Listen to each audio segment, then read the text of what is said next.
मैं कह रही हूँ कि दादा आप बाहर टहलना बंद करो शाम को। वो कहते हैं उमा अगर मैं मर गया अभी कुछ ही दिन हुए हैं 6 दिसंबर की घटना को, तो तुम्हारा मंदिर के निर्माण का काम पूरा हो जाए। मैं इसको सालों का नहीं मानती, शताब्दियों का मानती हूँ। आप देखिए ना 5 शताब्दियां हो गई हैं और विश्व का ये एकमात्र एक अभियान है जो 500 साल चला है और चला और अंत में सफलता के परिणाम पे पहुंचा। और इसलिए इसमें जिन लोगों ने भी अपने जीवन को और अपनी जवानी को होम किया है उन सबका अभिनंदन होना चाहिए। दूसरा, इसका श्रेय कोई नहीं ले सकता। नंबर 1 पे इसका श्रेय मिलेगा उन कार सेवकों को जिन्होंने ढांचा गिरा दिया था, क्योंकि अगर ढांचा ना गिरता तो पुरातत्व विभाग खुदाई नहीं कर सकता था। ढांचे को गिरा करके खुदाई करने की औकात पुरातत्व विभाग की नहीं हो सकती थी। जब ढांचा गिर गया तो खुदाई हो पाई। खुदाई में सबूत मिल गए तो माननीय कोर्ट ने उनको स्वीकार कर लिया। उसको मुसलमानों ने भी आपत्ति नहीं की और डिसीजन हो गया। इसके बाद का श्रेय जाता है फिर बाकी लोगों को, और अंतिम समय का जो श्रेय है वो जाता है अशोक जी सिंघल जी को, जिन्होंने अभियान को चरम सीमा पर पहुंचाया। और आज की स्थितियां जो बनी कि शांतिपूर्ण तरीके से वहां पर अब मंदिर की प्राण प्रतिष्ठा हो रही है, इसमें मोदी जी ने जिस तरह से विषय का प्रस्तुतिकरण किया पूरे देश में, उसके बाद अमित शाह ने जिस प्रकार से लॉ एंड ऑर्डर पर काबू रखा, सब लोग शांति से रहे, कोई उद्वेग नहीं हुआ, और योगी ने जिस तरह से उत्तर प्रदेश को संभाला, फिर इनको श्रेय जाता है। तो पहला श्रेय तो 500 साल के संघर्ष में बलिदानियों को है। दूसरा कार सेवकों को है जिनने ढांचा डाया था। हम लोग को कोई श्रेय नहीं, हम तो भागीदारी किए थे। जिंदा रह गए तो हमको दुख हुआ था। जिंदा रह गए तो दुख हुआ, बहुत दुख हुआ था, क्योंकि जब 2 नवंबर को जिस कार सेवा का नेतृत्व मैंने किया था उसमें एक दूसरा जत्था अलग हो गया था हमसे अचानक, कुछ उत्साही नौजवानों का, और वो सीधे हनुमानगढ़ी की ओर बढ़े। वो बहुत बहादुर लोग थे। उसमें राम और शरद कोठारी दोनों सगे भाई थे। दोनों उस दिन गोली से मार दिए गए थे। तो इसलिए मैं तो समाजवादी पार्टी के उस समय के नेता मुलायम सिंह को हमेशा कार सेवकों का हत्यारा ही कहती रही, जबकि उनको मैं बड़े भाई जैसा मानती थी। और मैं उस बात को कभी भूली नहीं कि वो बलिदान हो गए और हम जीवित रह गए। आपका भी बहुत बड़ा योगदान था। आप कैसे कहोगे योगदान? 500 साल के संघर्ष में सबसे पहला संघर्ष तो हनुमानगढ़ी के महंतों ने किया था। जब जिस दिन वो मंदिर तोड़ा गया था उस समय पे, मीर बकी के टाइम पे, तो सबसे बड़ा योगदान तो उनका था। उसके बाद तो बहुत साधु संतों ने, नागा साधुओं ने, वैष्णव साधुओं ने, राजा छत्रपाल की सेना ने, गुरु गोविंद सिंह जी की सेना ने, राजा रणजीत सिंह की सेना ने वहां आकर के संघर्ष किए हैं और उन प्राणों की आहुतियां दी हैं। तो इसलिए वो तो निरंतर चला है। मतलब आखिरी बलिदान था राम और शरद कोठारी का, तो बलिदानों की एक पूरी परंपरा चली है। तो उसमें हमारा कोई योगदान रहा वो यही रहा कि आखिरी समय पर अशोक जी सिंघल जी के नेतृत्व में हम लोग इकट्ठे हो गए थे और उसको हम अंजाम तक पहुंचाने के लिए तय कर चुके थे कि जिंदा रहेंगे या मरेंगे, लेकिन हम अंतिम परिणति तक पहुंचाएंगे। लेकिन जब वो डिमोलिशन हुआ उस जब बाबरी मस्जिद का, उसमें आपको आरोप ढांचे का आपको भी उसमें आरोपी बना दिया? हाँ, मैं सीबीआई ने हमको चार्जशीटेड किया, हमारा ट्रायल हुआ। और आप देखिए हमारी निष्पक्षता, लोग कहते हैं हम धर्म की राजनीति करते हैं।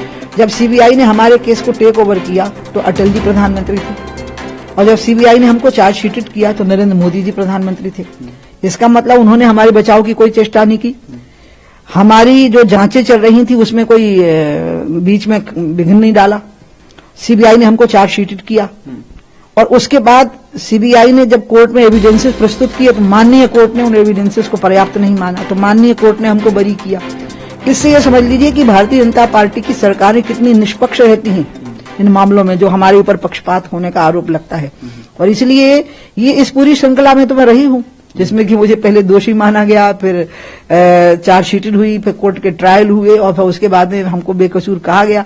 लेकिन मैं आपको फिर कहूंगी इसमें बेकसूर होना और कसूरवार होना महत्व नहीं रखता था। इसमें तो जो उस दिन बलिदान हो गए वो महत्व रखता था।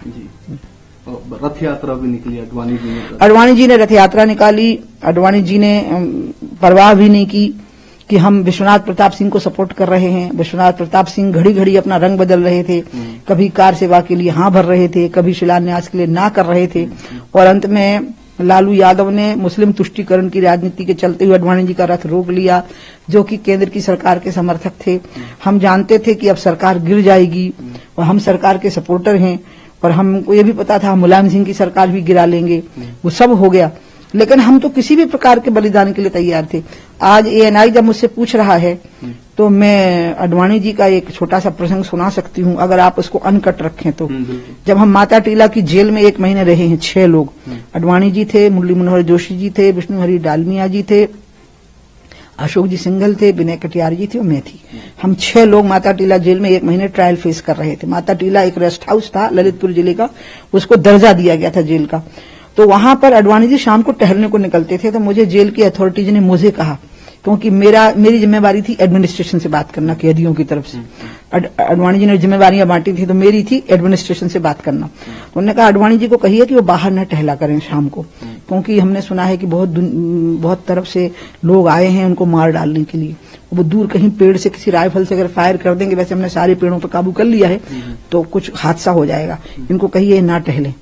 तो मैंने उनको कहा अडवाणी जी को, तो अडवाणी ने कहा उमा अब देखो ये प्रेस में नहीं है ना, ये बात टेलीविजन पे नहीं बोल रही ना, कई नेता लोग होते चूहा हैं और टेलीविजन पे शेर बनते हैं। नहीं, अडवाणी जी कहाँ हैं, अपनी बिटिया को बोल रहे हैं, ये बाप और बेटी का संवाद है। मैं कह रही हूँ कि दादा आप बाहर टहलना बंद करो शाम को। वो कहते हैं उमा अगर मैं मर गया अभी कुछ ही दिन हुए हैं 6 दिसंबर की घटना को, तो तुम्हारा मंदिर के निर्माण का काम पूरा हो जाएगा, इसलिए मैं टहलना बंद नहीं करूंगा। ये अडवाणी जी ने मुझे अकेले में कहा है, जो मैं आज सार्वजनिक कर रही हूँ एएनआई को। असल में कांग्रेस की जो कंडीशन थी वो स्प्लिट पर्सनालिटी की थी, उनका दोहरा व्यक्तित्व हो गया था। वो हिंदुओं को भी खुश रहना चाहते थे, मुसलमानों को भी खुश रखना चाहते थे, और नेहरू के समय पर ही शुरू हो गया था। नेहरू ना हिंदू थे, ना हिंदुओं के प्रति उनको लगाव था। वो कहने भर के लिए हिंदू परिवार में पैदा हो गए थे। वो खुद ही कहते थे I am a Hindu by accident, मैं कोई अपनी इच्छा से थोड़े हिंदू बना हूं। तो उन्होंने जो पहला काम किया कि जब रामलला वहां प्रकट हो गए 1949 49 बोलेंगे ना उसको, 49 में, तो उस समय पर नेहरू जी ने कहा कि ठीक है पंडित पूजा करता रहेगा तो हिंदू खुश, ताला लगा दो तो मुसलमान खुश। तो उनकी राजनीति यही चली कि हिंदू तो जाति पे बटा हुआ है तो हम इसका वोट लेते रहेंगे, मुसलमान एकजुट वोट डालता है तो इसका भी वोट लेते रहेंगे। और ये नीति उनकी आज तक है। वो कंफ्यूज हो जाते हैं। वो राहुल गांधी के अंदर भी वो लेगेसी चली आ रही है। यहां तक कि हमारे मध्य प्रदेश के जो पूर्व मुख्यमंत्री हैं, जो मेरे से हार गए थे फिर, दिग्विजय सिंह जी, वो भी स्प्लिट पर्सनालिटी में आ जाते हैं। वो स्वयं राघवगढ़ में रामलला के भगवान राम के भक्त हैं, लेकिन उनको लगता है कि अयोध्या को क्रिटिसाइज करने से मुसलमानों का वोट मिलेगा, क्योंकि हिंदू जाति में बटा हुआ है। अब क्या हो गया, मोदी जी ने उसका जवाब दे दिया, सारे हिंदुओं को एकजुट कर दिया, जातिवाद खत्म कर दिया, परिवारवाद खत्म कर दिया, और अब धीरे धीरे आप देखिएगा सारे अल्पसंख्यकों में भी एकजुटता आ जाएगी कि हमें एक साथ रहना है इस देश में, कोई एग्जिस्टेंस की भावना आ जाएगी। ये मोदी जी ले आएंगे, यही रामलला के कारण आ रही है धीरे धीरे। इसलिए गोत्र इनका एक ही है, चाहे भले ही इनके नाम पार्टियों के अलग अलग हों। इन सबको मैं अपील करूंगी कि उस दिन सारे लोग आइए, वहां बैठिए शांति से, देखिए प्राण प्रतिष्ठा को। ये रामलला की प्राण प्रतिष्ठा नहीं है, राम तो सारे ब्रह्मांड के प्राण हैं। ये राष्ट्र की अस्मिता की प्राण प्रतिष्ठा है, राष्ट्रीय सम्मान की प्राण प्रतिष्ठा है। आप सब आइए, सब पार्टिसिपेट करिए, बैठिए शांति से।